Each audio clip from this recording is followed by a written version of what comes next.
आप बस हमारे को इतनी शक्ति दे दीजिए कि मैं हमारी दादी साहब का विश्वास कायम रख पाऊं और हमारी देवी हुकुम का भरोसा जीत पाऊं। कोई ऐसा रास्ता दिखाइए हमारे को कि मैं दोनों का मान रख पाऊं और अपने सासरे का हर रिश्ता संभाल पाऊं। कुछ तो बताइए, मदद कीजिए हमारी, मदद कीजिए। अरे ओ भैया, अमिया ले लो कच्ची अमिया, अमिया ले लो कच्ची अमिया। कच्चे आम? देवियों को हमेशा कहते हैं कि हरे हाथ से बने हुए आम के अचार से ज्यादा स्वादिष्ट अचार पूरे उदयपुर में कहीं ना मिल सके। अगर मैं देवियों को मैं आम का अचार बनाकर खिलाऊंगी तो वो जरूर खाएंगी और हमारी कमाई भी सफल हो जाएगी।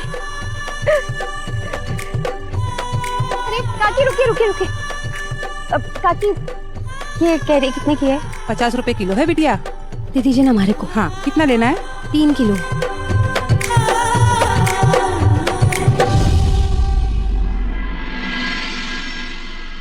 दादी साहब ये लीजिए गुनगुना पानी। दादी साहब मैं दवाई ले आई दादी साहब।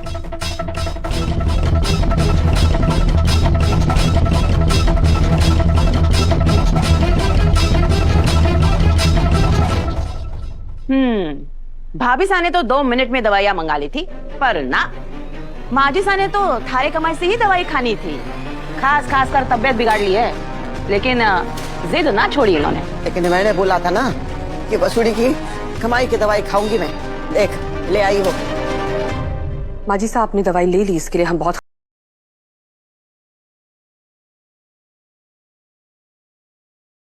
खुश हैं। लेकिन आप जो ये बच्चों जैसी जिद कर रही है, इससे हम बिल्कुल खुश नहीं हैं। दादी साहब कमरे में चलिए और आराम कीजिए। चलिए आइए।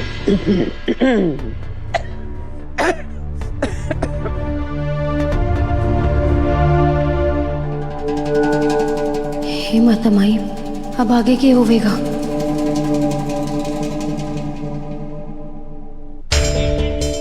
वसु, तुम यही सोच के परेशान होना कि आगे क्या होगा? हाँ दिव्या मैडम, जो थोड़े बहुत पैसे बचे थे वो दादी साहब की दवाइयों में लग गए और अब तो राशन भी ना बचा है। देखिए ना, इस राशन से तो क्या ही होवेगा? मेरे को तो कुछ समझ ना आ रहा। मैं सोच रही हूँ आम का ही अचार बना लूं। दादी साहब परांठे के साथ आम का अचार बहुत चाव से खावे और देवी हुकुम ने भी आम का अचार बहुत पसंद है। ये सही रहेगा।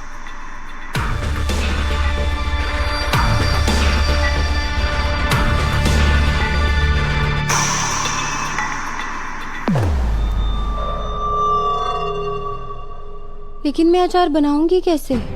मैं आम तो ले आई, लेकिन मसाला और तेल लाना तो भूल ही गई। मैं भी कितनी मूर्ख बुआ, कुछ ना हो रहा हमारे से। कहाँ से लाऊंगी वो सब? आम ले आई, बाकी सब भूल गई। ना तेल लेकर आई, ना मसाले लेकर आई। अब अचार कैसे बनेगा? पैसे कमाने का कोई रास्ता भी तो ना दिखाई दे रहा हमारे को। कहाँ से लेके आऊंगी पैसे? कैसे पूरी करूंगी अपने परिवार की उम्मीदें? हमारे को कुछ समझ ना आ रहा। वसु शांत शांत हो जाओ, मेरी बात ध्यान से सुनो।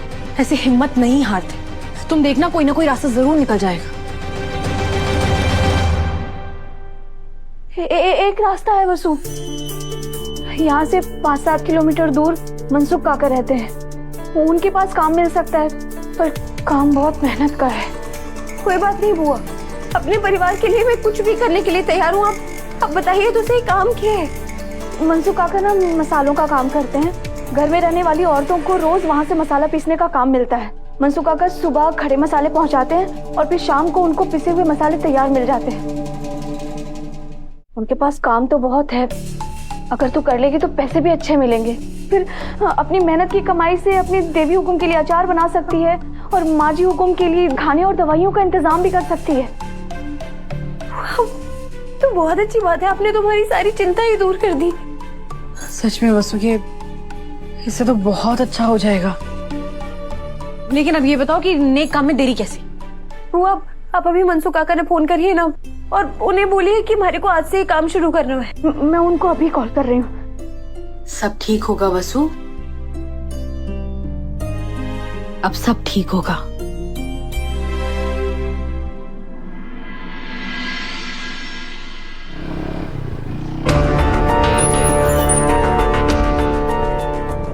बाकी तो बता तू कैसी। लागे हमारा पार्सल आ गयो, पर मैंने क्या मंगाया था?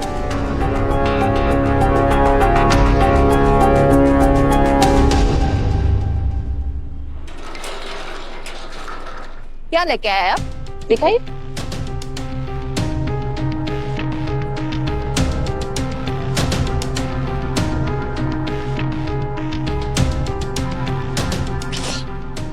अरे यो सब क्या है और किसने मिलना है आपने? यहाँ कोई वसुधा जी रहते हैं, उन्हें काम चाहिए। मैं साबुत मसाला लेकर आया हूँ, शाम को आकर काम के पैसे दे जाऊंगा और पिसे हुए मसाले ले जाऊंगा। आप वसुधा जी को बुला दीजिए। वसुधा जी वो इस घर की नौकरानी है, और अगर वो मसाले कुट्टी रहेगी तो फिर घर का काम कौन करेगा? उसकी अम्मा। मैं इस घर की मालकिन हूँ, यो सब मैं ना होने दूंगी। चलो भागो यहाँ से, बड़े काम देने वाले। चलिए निकले। अरे मैडम, निकले, ये क्या निकले। क्यों दे रही है?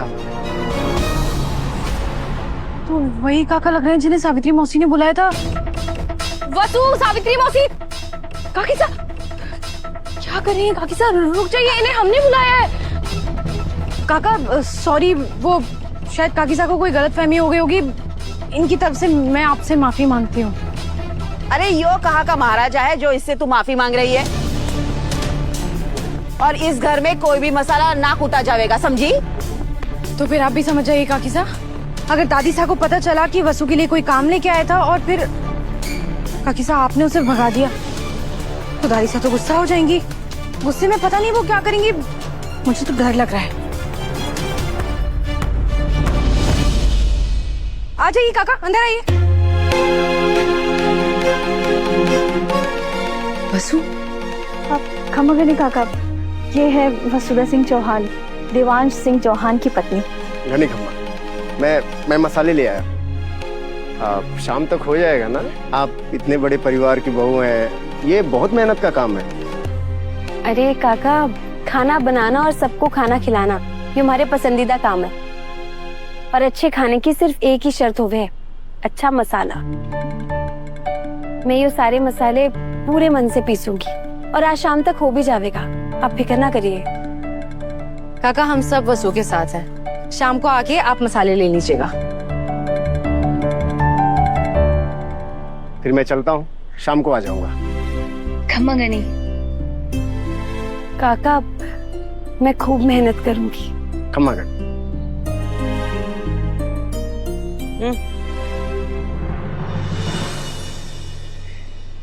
वसु ज्यादा खुश ना हो। मसाले किसमें पीसे जावे हैं? मिक्सी में। और हम चौहानों की मिक्सी में अपने कमरे में रखवा रही हूँ। बड़ा शौक है ना हरे को मसाले पीसने का, तो अब हाथों से कुट लेना। कोई बात नहीं सारिका मैडम, ये तो और भी अच्छी बात है। मैं सारे मसाले खलबत्ते में और सिलबट्टे पर पीसूंगी। और वैसे भी पत्थर पर पिसे मसालों का तो स्वाद ही कुछ और होवे है। चलो काम शुरू करते हैं वसु, इस काम में मैं भी तुम्हारी मदद करूंगी। वसु के हर काम में देव भी शामिल होगा। अब दुनिया देखेगी कि अगर लड़की आसमान छूने की ठान ले और उसका जीवन साथी साथ दे दे, तो वो सातवां आसमान भी छू सकती है। चलो।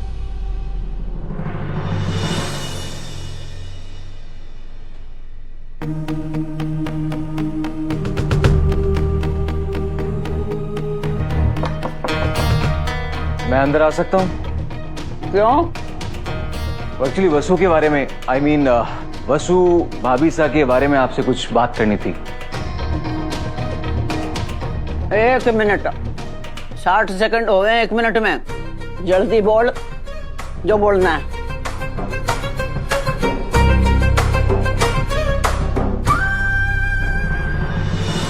एक्चुअली ग्रैनी, जब मैं वसु भाभी सा से पहली बार मिला था ना, तो मैंने उन्हें काफी जज किया। एक्चुअली कई बार तुम्हारी लड़ाई होते होते रह गई, पर तब मैं उन्हें जानता नहीं था ना कि वो कितनी बड़ी फाइटर है। और सबसे बड़ी बात, कितनी सेल्फलेस है। अपने से पहले हमेशा दूसरों के बारे में सोचती हैं। इसीलिए थोड़ा कंफ्यूज हूं कि चंद्रिका आंटी उन्हें एक्सेप्ट क्यों नहीं कर रही। वो तो अच्छा हुआ वसु भाभी को आप यहाँ ले आई, उन्हें डॉटर इन लॉ का दर्जा भी मिल गया और एक फैमिली भी। पर ये खर्चों की जिम्मेदारी डालने वाला जो मास्टर स्ट्रोक था ना दादी आपका, वो अमेजिंग था। वसु भाभी से अपने पैरों पे भी खड़ी हो जाएंगी, राइट? ऐसे सैल्यूट है दादी आपको। अगर आप बिजनेस वुमेन होती ना